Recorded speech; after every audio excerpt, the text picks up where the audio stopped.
മൂന്നാമത്തെ റിലേഷൻ നമ്മൾ പറഞ്ഞത് cot inverse of x equal to tan inverse of 1/x if x greater than 0 എന്നാണ്. നമ്മളത് കഴിഞ്ഞ എക്സ്പ്ലനേഷനിൽ കണ്ടു. അതായത് ഇതായിരുന്നു കോട്ട് ഇൻവേഴ്സ് എക്സിൻ്റെ ഗ്രാഫ്.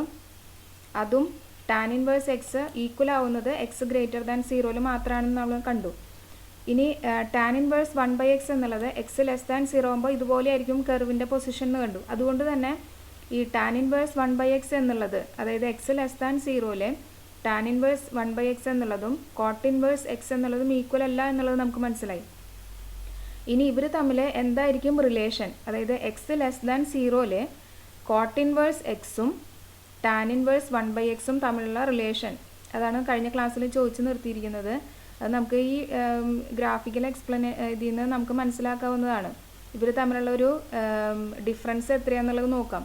ഇവിടെ -π/2 ആണ്, 0 ആണ്, ഇതിൽ π/2 ആണ്. ആ ഡിഫറൻസ് തന്നെയാണ് എല്ലായിടത്തും ഇവിടെ ഹോൾഡ് ചെയ്തിരിക്കുന്നത്. എൽ കർവിൻ്റെ ഇടയിൽ ഹോൾഡ് ചെയ്തിരിക്കുന്ന ഒരു ലെങ്ത് അല്ലെങ്കിൽ ഡിഫറൻസ് എന്ന് പറയുന്നത് ഈ ഒരു ലെങ്ത് ആണ്. അതായത് π/2 ടു 0, 0 ടു -π/2, ഈ ഒരു ലെങ്ത് ആണ് എല്ലായിടത്തും വന്നിരിക്കുന്നത്.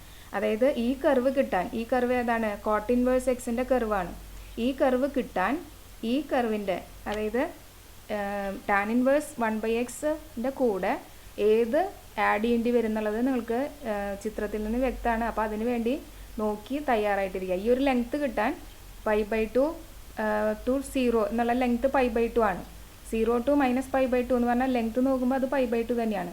അപ്പോൾ ഈ π/2 ഈ π/2 കൂട്ടി കഴിഞ്ഞാൽ ഈ ഒരു ലെങ്ത്തായി.